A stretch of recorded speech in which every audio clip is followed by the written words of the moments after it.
پیدائش باب نمبر 41 بادشاہ کے خواب 2 سال گزر گئے کہ ایک رات بادشاہ نے خواب دیکھا۔ وہ دریائے نیل کے کنارے کھڑا تھا۔ اچانک دریا میں سے 7 خوبصورت اور موٹی گائیں نکل کر سرکنڈوں میں چرنے لگی۔ ان کے بعد 7 اور گائیں نکل آئیں، لیکن وہ بدصورت اور دبلی پتلی تھیں۔ وہ دریا کے کنارے دوسری گایوں کے پاس کھڑے ہو کر پہلی 7 خوبصورت اور موٹی موٹی گایوں کو کھا گئیں۔ اس کے بعد مصر کا بادشاہ جاگ اٹھا، پھر وہ دوبارہ سو گیا۔ اس دفعہ اس نے ایک اور خواب دیکھا۔ اناج کے ایک پودے پر 7 موٹی موٹی اور اچھی بالیں لگی تھیں، پھر 7 اور بالیں پھوٹ نکلیں جو دبلی پتلی اور مشرقی ہوا سے جلسی ہوئی تھیں۔ اناج کی 7 دبلی پتلی بالوں نے 7 موٹی اور خوبصورت بالوں کو نگل لیا۔ پھر بادشاہ جاگ اٹھا تو معلوم ہوا کہ میں نے خواب ہی دیکھا ہے۔ صبح ہوئی تو وہ پریشان تھا، اس لیے اس نے مصر کے تمام جادوگروں اور عالموں کو بلایا۔ اس نے انہیں اپنے خواب سنائے، لیکن کوئی بھی ان کی تعبیر نہ کر سکا۔ اس وقت سردار ساکی نے فرعون سے کہا کہ میری خطائیں آج مجھے یاد آئیں۔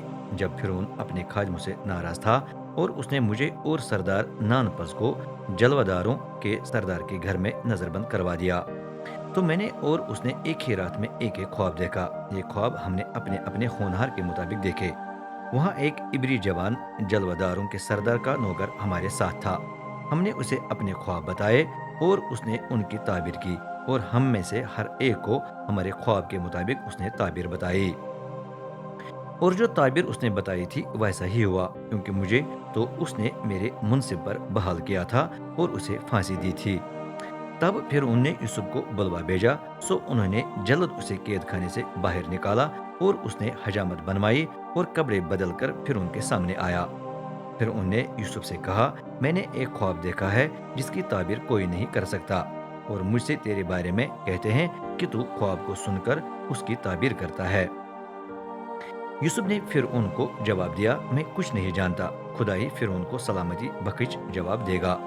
تب فرعون نے یوسف سے کہا، میں نے خواب میں دیکھا کہ میں دریا کے کنارے کھڑا ہوں، اور اس دریا میں سے 7 موٹی اور خوبصورت گائیں نکل کر نیستان میں چرنے لگی۔ ان کے بعد اور 7 خراب اور نہایت بد شکل اور دبلی گائیں نکلیں، اور وہ اس قدر بری تھیں کہ میں نے سارے ملک مصر میں ایسی کبھی نہیں دیکھیں۔ اور وہ دبلی اور بد شکل گائیں ان پہلی 7 موٹی گایوں کو کھا گئیں، اور ان کے کھا جانے کے بعد یہ معلوم بھی نہیں ہوتا تھا کہ انہوں نے ان کو کھا لیا ہے، بلکہ وہ پہلے کی طرح جیسی کی تیسی بد شکل رہیں۔ تب میں جاگ گیا، اور پھر خواب میں دیکھا کہ ایک ڈنٹی میں 7 بھری اور اچھی بالیں نکلیں، اور ان کے بعد اور 7 سوکھی اور پتلی اور پوربی ہوا کی ماری مرجائی ہوئی بالیں نکلیں، اور یہ پتلی بالیں ان 7 اچھی بالوں کو نگل گئیں۔ اور میں نے ان جادوگروں سے اس کا بیان کیا، پر ایسا کوئی نہ نکلا جو مجھے اس کا مطلب بتاتا۔ تب یوسف نے فرعون سے کہا کہ فرعون کا خواب ایک ہی ہے، جو کچھ خدا کرنے کو ہے اسے اس نے فرعون پر ظاہر کیا ہے۔ وہ 7 اچھی گائیں 7 برس ہیں، اور وہ 7 اچھی بالیں بھی 7 سال ہیں۔ خواب ایک ہی ہے۔ اور وہ 7 بدشکل اور دبلی گائیں جو ان کے بعد نکلیں، اور وہ 7 خالی اور پوربی ہوا کی ماری مرجھائی ہوئی بالیں بھی 7 سال ہی ہیں، مگر کال کے 7 سال۔ یہ وہی بات ہے جو میں فرعون سے کہہ چکا ہوں کہ جو کچھ خدا کرنے کو ہے اسے اس نے فرعون پر ظاہر کیا ہے۔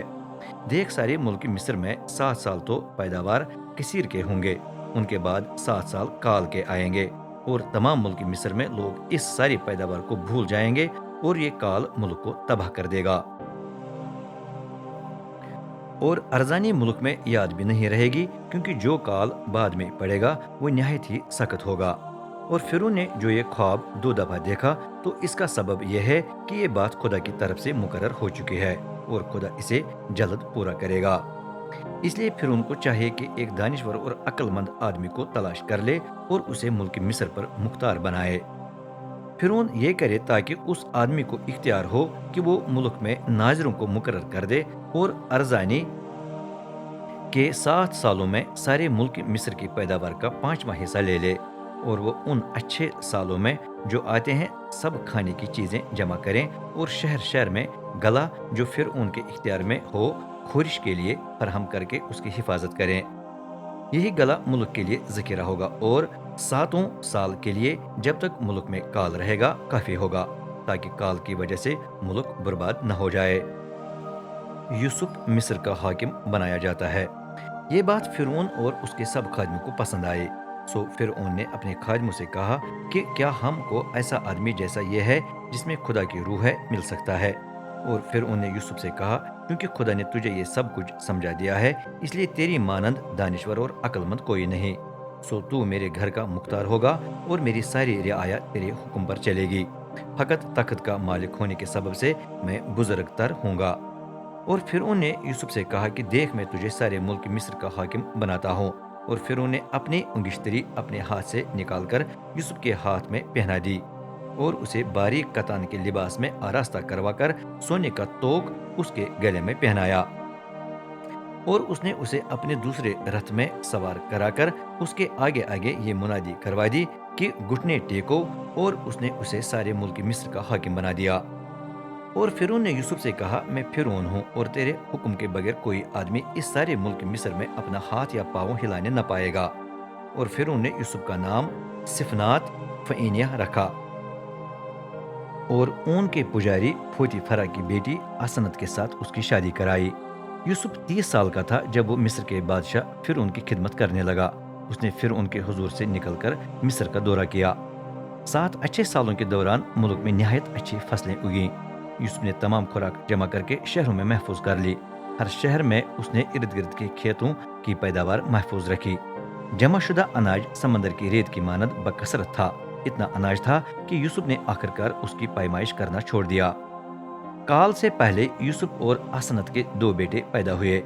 اس نے پہلے کا نام منسی یعنی جو بلا دیتا ہے رکھا، کیونکہ اس نے کہا خدا نے میری مصیبت اور میرے باپ کا گھرانہ میری یاداشت سے نکال دیا ہے۔